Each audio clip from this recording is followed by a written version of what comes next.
horse, you try to train him a little bit, but the outcome is still the same. There's 8 coins being flipped, and if you win, you get even more, right? Higher stakes.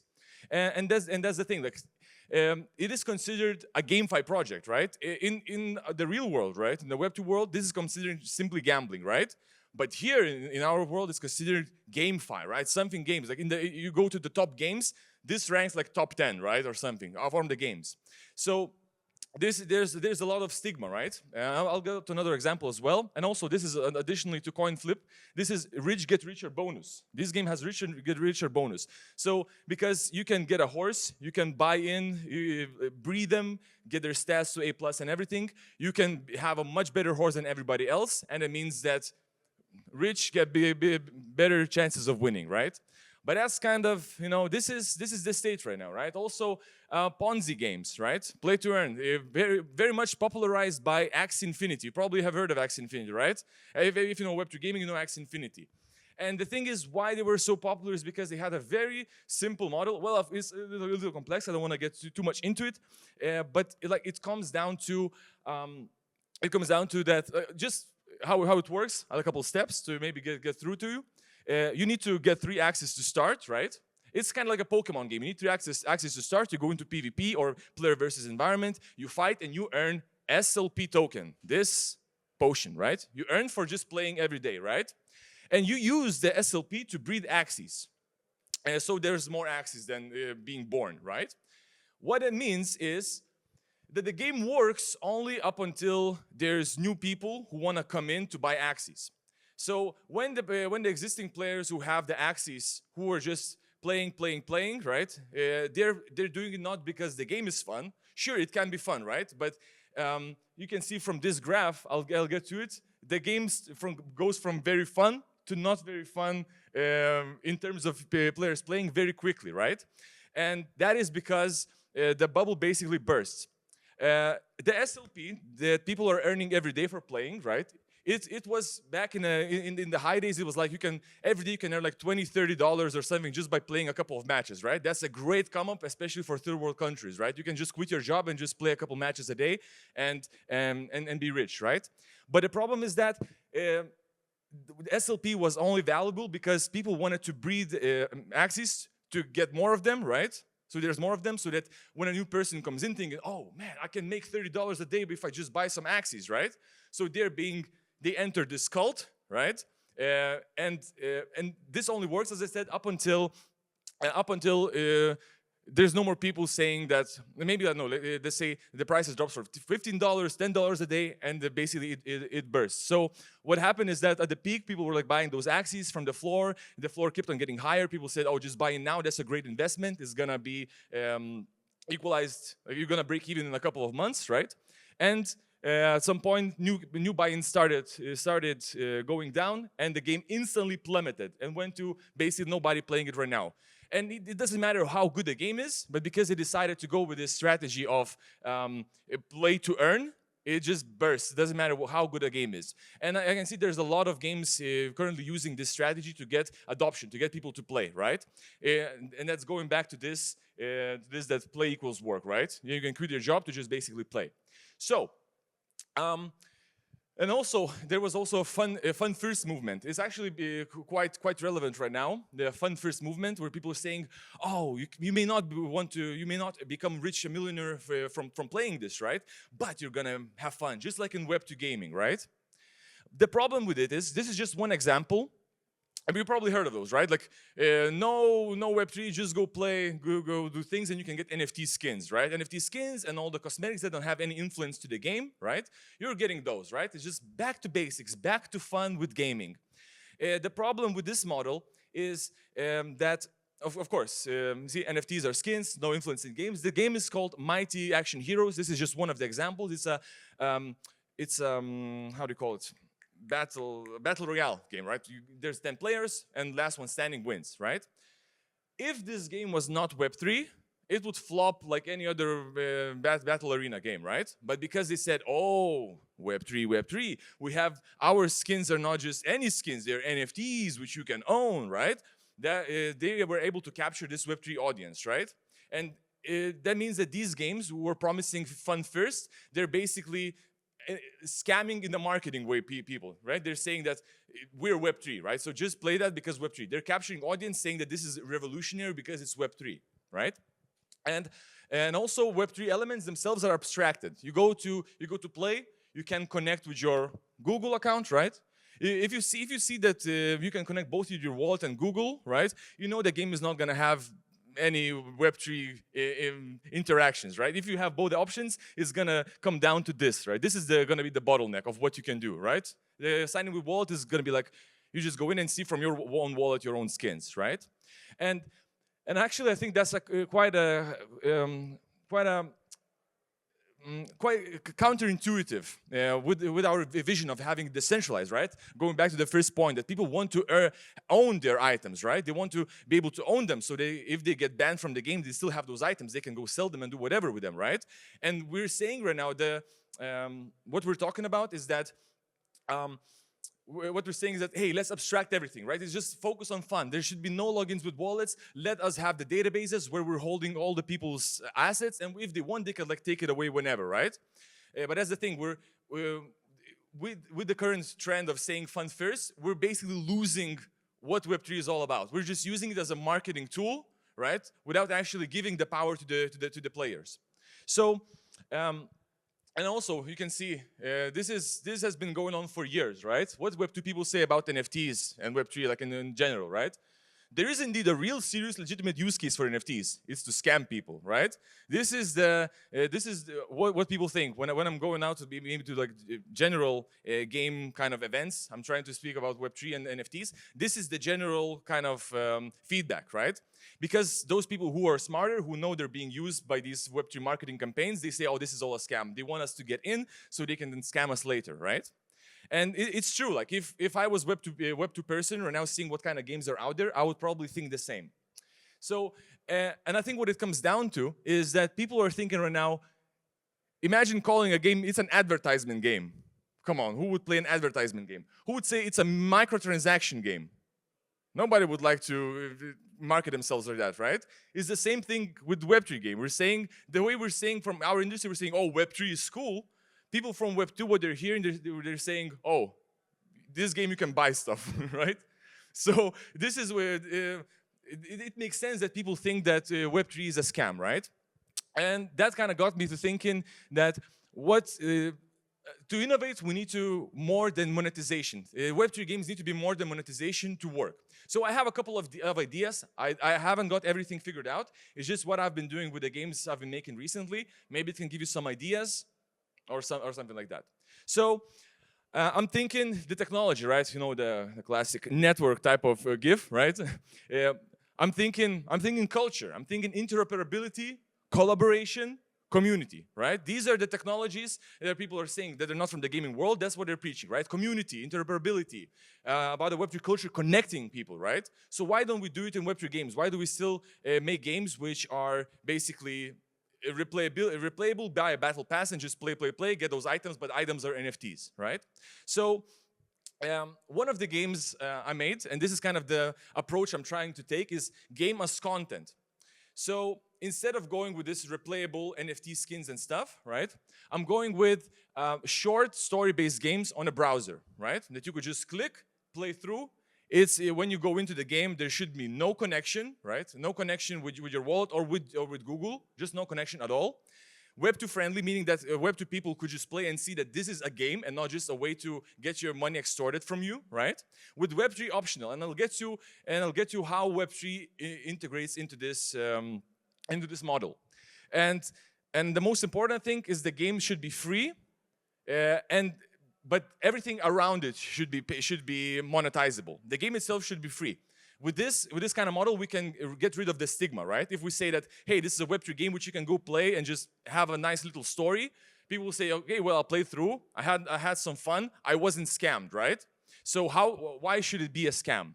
So yeah, and just about the game, it's a narrative adventure about this guy called Ember. He was rugged by a founder of a fictional NFT collection. And basically, he died right after the mint, so his task is to take it over and revive the hype, right? So it's kind of like an educational type of game that can onboard people to Web3, right? So through different concepts like that. So So the thing is that in the game, you can completely play it through without any connection with your wallet, right? And you will have a completely Web2 experience. You finish the game and it says, the end, thank you for playing, right? But there is this terminal that you can just find in the park where you're playing. And when you try to talk with it, you're able to go through the dialogue and connect your wallet, right? If you don't have a wallet, it says, sorry, you don't have a wallet, skip this step. If you do, it says, check mark, you have connected. There's nothing else to do, but you just said that you connected. And what it comes down to is that when you beat the game, if you have found this Easter egg, if you were in culture, you had the Web3 wallet, right? Then you get airdropped a token, our rewards from our brand that you were able to beat the game. You get a token as an, as an NFT. So I'm thinking to make that to spur the adoption and get rid of the stigma, we need to like show the gameplay itself and keep Web3 as this kind of like a hidden underground cool kid club, right? Not everybody's gonna have Web3 wallets, but we need to say that having Web3 wallet is cool. You're able to get into like more interesting things in the game. You can unlock secrets and stuff like that, right? So yeah, and one more thing that I'm interested in is in this game adding collaborations with artists, turning it from game as content to game as gallery. What if you just walking around the game doing your tasks, talking with the wacky characters and stuff, right? And on the pedestals, there's just some artworks, right? It could be just like some 3D artworks. And you can just completely complete the game, as I said, without any connection, but you go near it, right? And you think it looks cool, and you come up here and it says, hey, 10 out of 25 available, some limited edition NFTs, right? You have an option if you want to support the project. If you want to, let's say, support the artist, you'll get all the links of who created this, right? You can just get it. You can buy the NFT. So that means this will be the collaboration aspect, right? The game creates the experience of like some sort of gamified library, gamified gallery, right? Like when you're, the game shouldn't be alive for, this wouldn't be like a lifetime long game, right? It would be a game as an exhibition. You know, when you create some exhibition, you're getting some artists, right? You're preparing an exhibition which is going to be live for a month or two, right? So this is what I'm thinking to turn it a game into that. You can complete the game fully. Maybe if you beat the game, you can get one of these artworks for free, right? Something like that. Another thing is the most recent project that I did was game as a marketing campaign. So this is definitely a scam kind of game, like the regular kind of Ponzi game, but it comes with a very, very simple twist. So the meme tokens, you can see like Doga coins, Bonk tokens, right? They want to, the tokens to stay relevant, they need to build hype, they need to reduce supply, and need to provide mystery. So there's always something coming soon, right? And we can do it through a game. This is a game, Quest of Hat. If you want, you can try to play it. Quest of Hat at Rubians.lol. Yeah, so just very quickly, I don't have time, so I'll just go very quickly through it. It's a very simple game. You're walking around left and right, trying to collect 4 hat fragments. And if you collect 4 hat fragments, you become a person with a hat, a cool developer who is able to solve any mystery by getting a hat, right? But the point I'm going for is this. Winners receive a special token, right? So to play, they would need to pay some of those dev with hat tokens, right? But if they win, they're getting special token. That means you burn some of the supply. And also, game closes. This is the most important part. Game closes when all the tokens are distributed. So instead of just having this open casino where people put in money, right, and you just and people lose, and we as a project win, we're just saying that this game will only be alive up until there are tokens to win from the game, right? So people are like putting in the tokens to hopefully, after some tokens, get that special token, right? And nobody knows what a special token does right now, but they're excited about what will it do in the future. So by having a game as a marketing campaign, it actually works as Web3. You log in with your wallet, you pay some tokens to play, and you're not necessarily getting scammed. You're just basically participating in the community's, let's say, game event, right? And try to get that thing to be participating in the second step, whatever it is, right? So the real community members can stay in and for the ride, as they say. And one last thing before I end, this is something I'm also thinking, I still haven't done it for now, and that requires like a proper collaboration with another project, and that is game as a bridge. What I mean is, let's say in my game, I make some, let's say, 10-minute long game, where at the end of the game, you find a key, right? Oh, a key of mystery. It's a very cool key, right? And the key you just get as a token, right? As an NFT or as a token. But we make a collaboration with, let's say, Bored Ape Yacht Club, right? They want to do like some Bored Ape key, treasure, mystery kind of game, whatever, right? And to play, you need to have a key. And the only way to get a key is to play through this game, right? So that means it could be like a collaborative experience by different projects where you need to finish one game to get a token. And with that key, you will, let's say, open up the gate in another game to start it off as like a second chapter. So projects, by making their own little games and having these NFTs as like tokens that you can maybe burn to use to go into the second level, you can build more collaborative experiences and create like bonds between the projects, you know, as a game. Yeah, and that's it. I'm out of time. Think small, create soul, foster culture, drive adoption, give, not take, and mint a Rubian. Mint Rubians.lol. Thank you very much. I'm Tomuka Swan. I'll take any questions if there's time. That was directly on time. Thank you very much. I think it was like really impressive, like how you went through all the gaming stuff. Are there questions from the audience? We can take like one question until, yeah.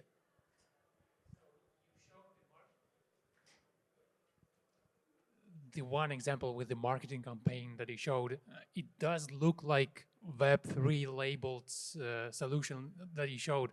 That is again, hey, it is Web3. How it makes it different from that? The marketing with the hat. Yeah. How does it make different from a Web2 game? Web3 label, because it's still Web3 needs to be there for people to join. So that's a good point. So I didn't mention that part. So with the game as a campaign, a type of game, it would not be made for adoption. For adoption, it is a game as content. You don't need to connect. Web3 is optional, right? But from a game as a campaign, this would be like for a die-hard fans, like who are already in the industry, right? Who just want to just follow the community and be part of something that the project creates, right? And for the Web3 people, right? They like to be able to connect and do something, right? If they think I have a bunch of NFTs, I have tokens, I'm a veteran, I could handle logging in, right? I want to feel cool. I want to know that I am able to log in, pay some tokens, and I know how it works, right? So this kind of like campaign game, it's like a short-lived game marketed, like made for the die-hard already existing Web3 people to just show that it's not just about a scam, right? So, but yeah, to answer your question, it's not for the adoption because you need like to pay and connect and stuff like that. So we're still waiting for the panelists. So there's a chance for another question.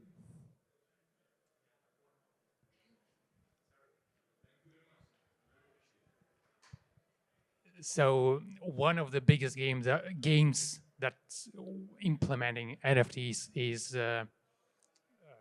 Dr. Disrespect, a game that he has like extraction shooter. What do you think about that approach?